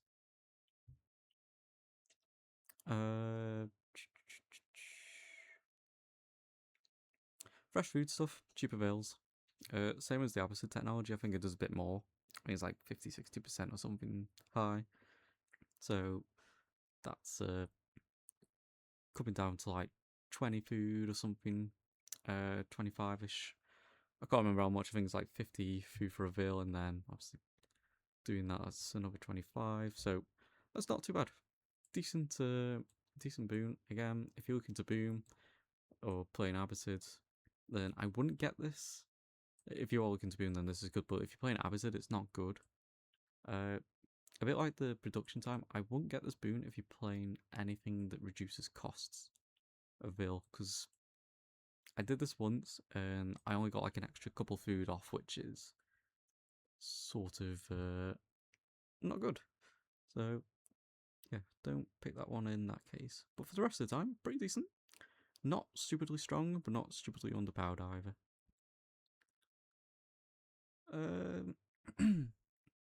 This one, I think, has received a few buffs. I'm still not really ever gonna pick this. I don't know what a use case would be for this. So it increases the health of your current military units by 100%. I mean, actually, if you play like Delhi or something, that's not too bad. But if you're playing something like Malians, then this kind of sucks. So I guess if you've got higher health units, then this is better. If you're playing Siege as well, I guess you could have this, so you can play a bit more aggressive with your Siege. But then again, I don't know. I just... Its brother over here does a bit better of a job, which permanently increases health by 10-15%.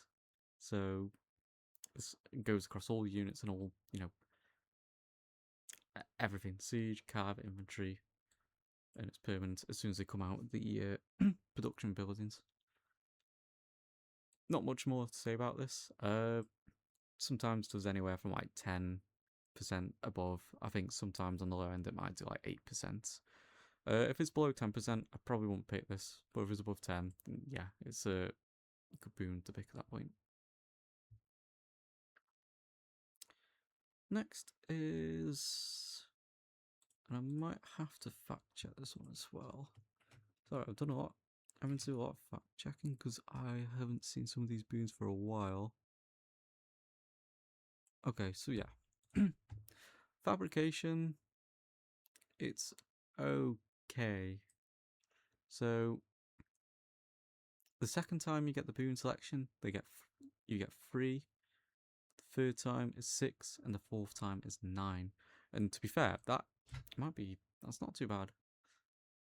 And having 9 relics at late game, especially if you're like OTD or HRE, again, even KT as well with the Fortress buff, isn't bad to have. Again, there's other boons that are better. I don't think it needs a buff or a nerf. I think it's okay where it is. And I can see a lot of use cases for it, but I've not needed to use it really myself at all. Next one is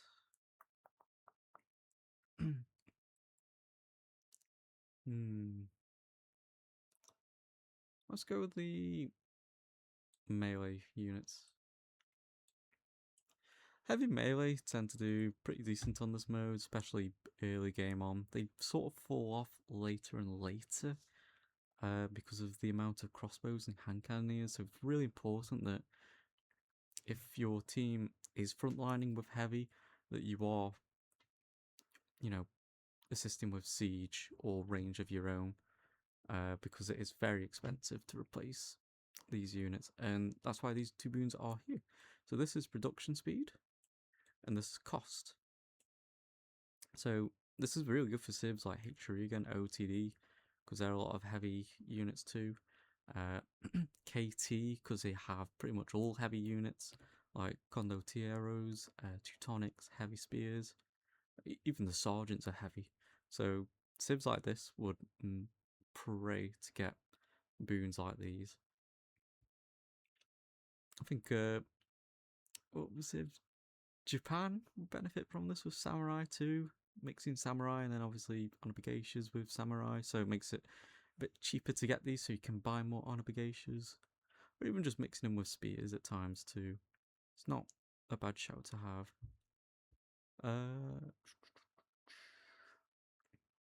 Next is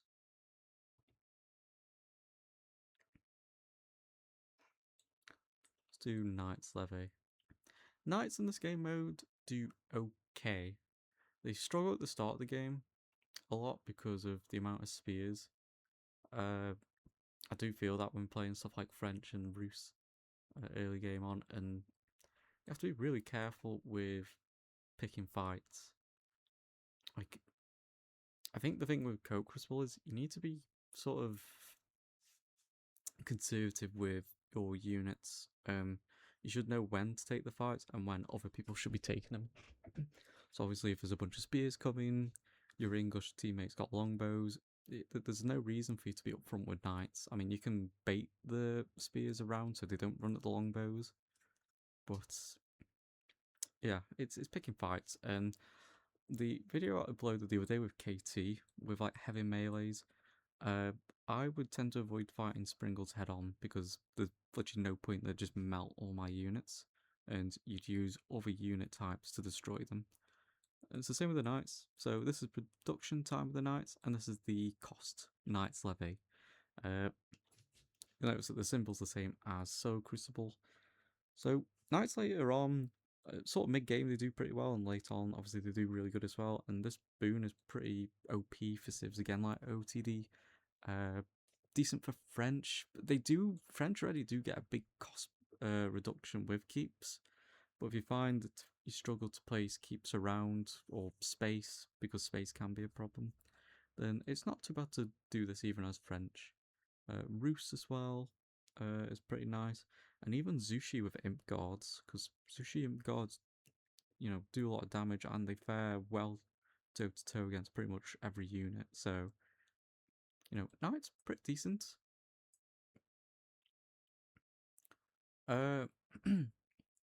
Next is archers. I mean, archers do pretty decent early game, like very, very strong early game.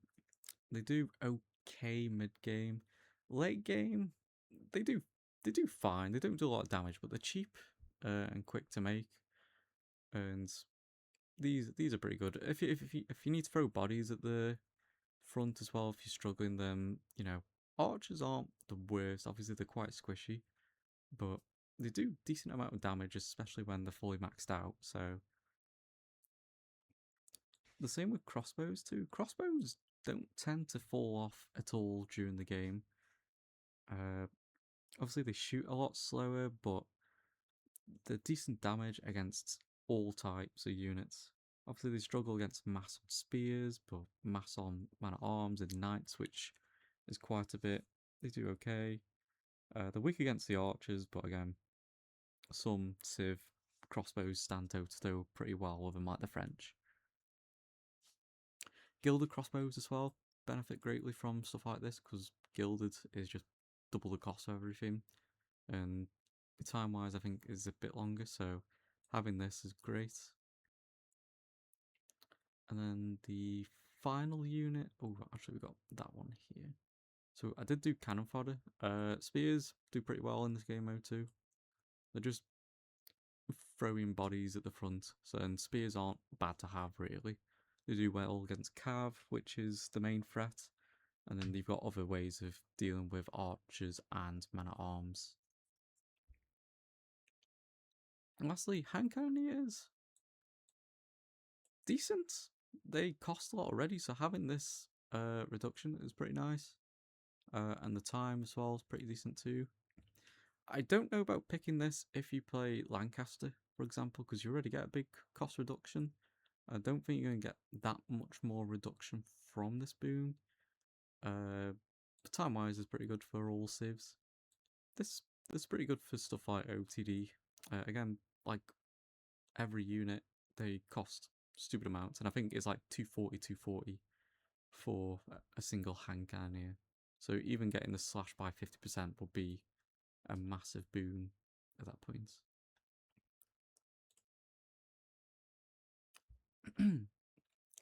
Next on the list is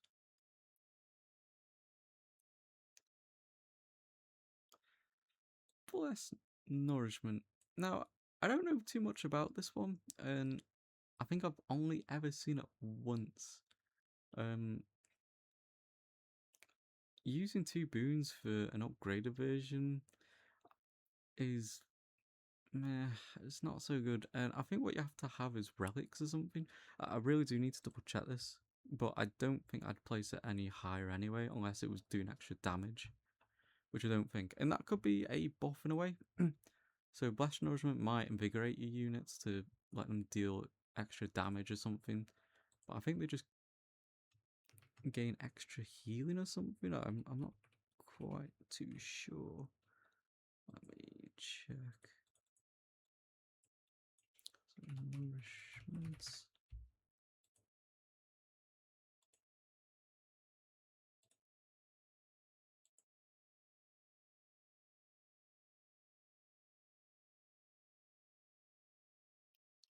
Yeah, I'm not too sure about this one, so I'm gonna keep it here because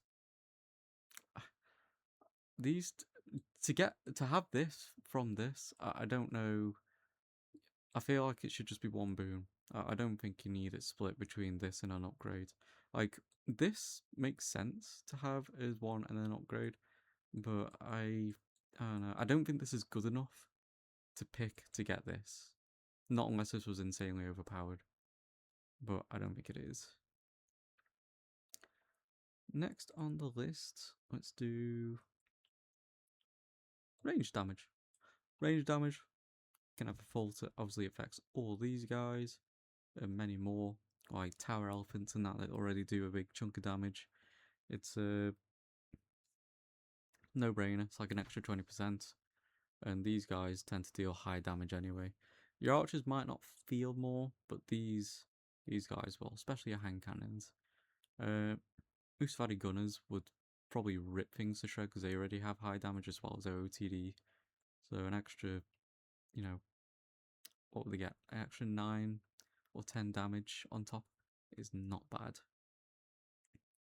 Melee, not so much. I think KT would be the one that benefits the most, since their units have high melee damage. But in general, I don't know. I don't think it's worth picking in most other occasions because the number's big. It'll say like 25%, and then your spear might only do 9 damage. It's like, well, you're probably only going to get 1 or 2 damage plus from that. But Teutonic Knights, obviously they do like 20 plus damage. Again, even then, is that really worth it if they get extra 20%? I don't know. It depends on how many kills you get. OTD would fare decent with this as well because melee do high damage, but meh. Deadly Cav, yeah, pretty decent. A lot of the cav do pretty stupid damage, like Byzantines. They have cataphracts that do like 32 plus 3 or something, which is stupid. Radari as well, they do a lot of damage. Imperial Guards would benefit off this pretty high too because of all the damage buffs they get. Yeah, it's just more of a powerhouse for them. Next is Relic Hunts.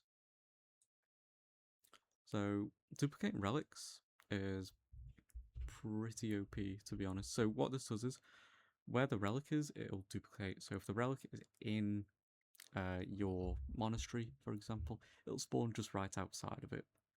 And if you've got 3 relics in there, then you'll have 3 relics sitting outside your monastery, which is not bad to have. Again, any player can benefit from having more relics, and obviously civs can benefit from having more like HRE and OTD just for putting in and keeps and outposts. You know, I can't see why you won't go for this at all, unless you get any of these boons, or maybe even some of these that might be a better call at that time. The next is Panic Button. So I think this got buffed very recently, and what this does is it gives you immunity to all damage for 60 seconds. The only thing I don't know is it for you or is it for everyone? I'm pretty sure this is only for you. Can I see this somewhere? I'm pretty sure I have a picture of this.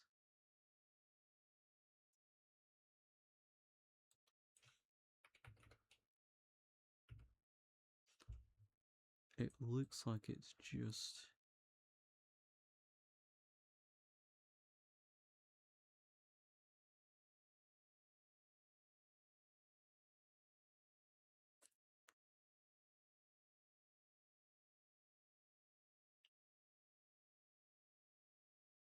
Looks like it's just for you. Maybe it's for everyone. I don't know, actually. Might have to come back onto this one. I'll probably just leave something in the description, but if this is for everyone, then I'd rank it a little bit higher. But I think it does 30 seconds at the moment. I don't know if it got buffed to 60. And you know what?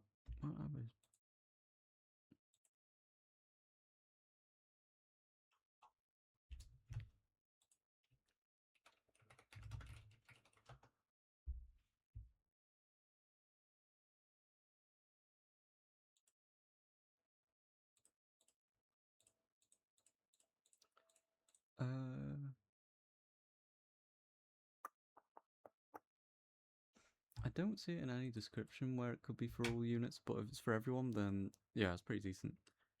So if we ever do another tier list, then I'll change this, but I think this is 60 seconds now. Might probably be. Next is Improved Mines. This gives a stupid amount of resources in the deposits. So for all the golds and mines that are left on the map, they get like an extra 8 plus K. So if it's about to empty, it'll go back up to like 8.8k or something incredible.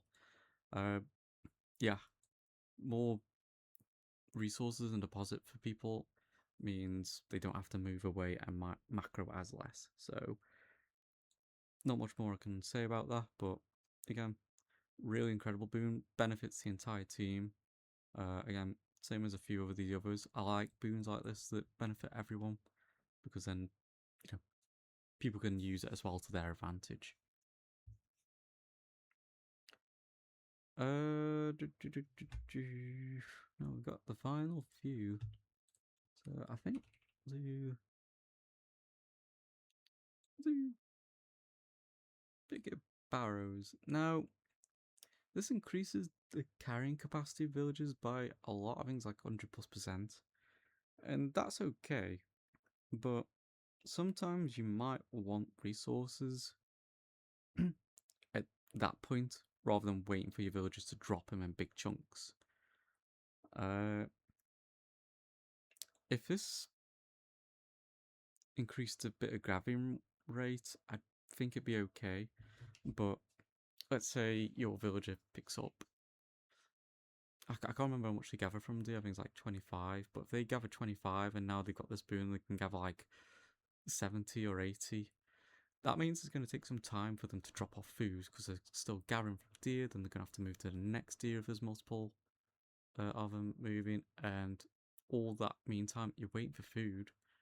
And yeah, it's a bit too much capacity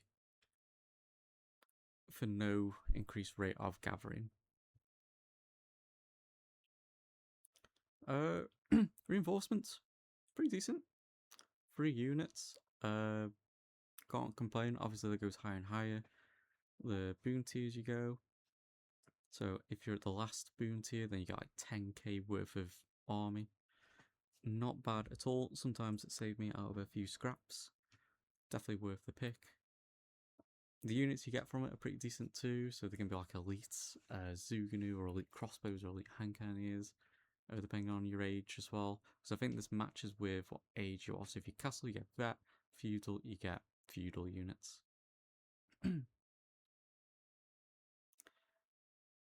Next is, oh, I got 2 of these.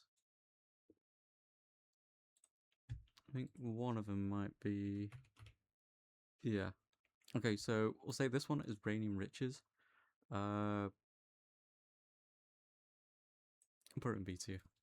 So the amount of bags that a trader can drop from killing them goes up quite a bit. The only problem I tend to have with traders is I think people, depending on how many people in the lobby, some people ignore it all game, and that's fine. But at the very start, it's always a good idea to try and go for them. But you can't do that alone. Sometimes you have games where you just don't bother, because these traders keep moving away even though you're fighting, and it's kind of annoying, but it is what it is. I don't know. And then again, if people are ignoring it at the first stage, then they're not going to go for it the next stage. Obviously, when it gets more intense, people are more tunnel visioned on defending, which I don't blame them for, to be fair, because I do that as well. And you forget the traders room coming. So I don't know if there's a way maybe buffing this to a point where they slow down the traders or something, because yeah, they outrun man at arms, I think, sometimes, and it's like, well, I don't know. I'd have to fact check that as well, but a man at arms can hit them and then they just move so far away. Next is do Nomad. Nomad gives you extra pop, I think like 20ish pop, and you don't have to build houses. So think about it, you save a lot of wood that you can put into other stuff like siege workshop, barracks, anything you want, and you save a lot of basically idle time from your villagers so they don't have to build stuff, and you get an extra 20 pop, which again, you can put to anything. It's a really helpful boon. Again, I sometimes pretty bad with housing, so if I forget, this boon is not a problem. Weapon stores. So this is outpost emplacements. They deal an extra 100% damage for garrison arrows and any emplacements too. So Springald towers, arrow slits, mangonel towers, and bombard towers. And obviously, if your villagers are in there hiding, then their arrows they shoot out do a lot more damage. Very nice boon. Incredibly strong for Macedonia and Byzantines with the mangonel tower, because they end up doing a lot of damage to rams, especially. So worth getting if you're building towards that. On top of that, vision emplacement. This increases the range, the hit points, and the vision of the outpost as well by a large amount. Pairing this, and then even relics as HRE, your towers will be shooting across the map. Now, do mind that even though they can shoot like 20 tiles away, I think the game doesn't register it hitting when outposts are shooting stupidly far away. So do keep that in mind, that if your tower's already shooting really far away, then don't get this because of the vision. You get this more because of the hit points than anything. And we are down to our final few. So we've got trader speed. Trader speed. Yeah, traders move faster, more gold, meaning you don't have to invest as much into traders because they're already moving quick enough to where one trader is worth two traders because they just move that fast and they've brought back that much more gold. And seeing value from it later and later on. Again, I'm not much for building traders because I don't feel the need to build them a lot of the time because, you know, bills do enough. But yeah, this one.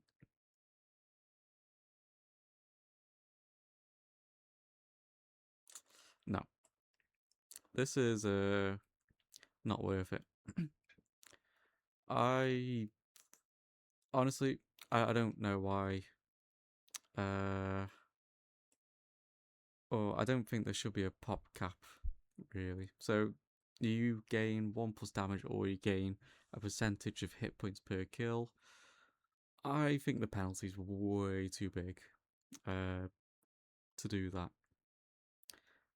I don't really think there needs to be a penalty, really, with this boon, because again, even without the penalty, it'd probably only be like A tier anyway.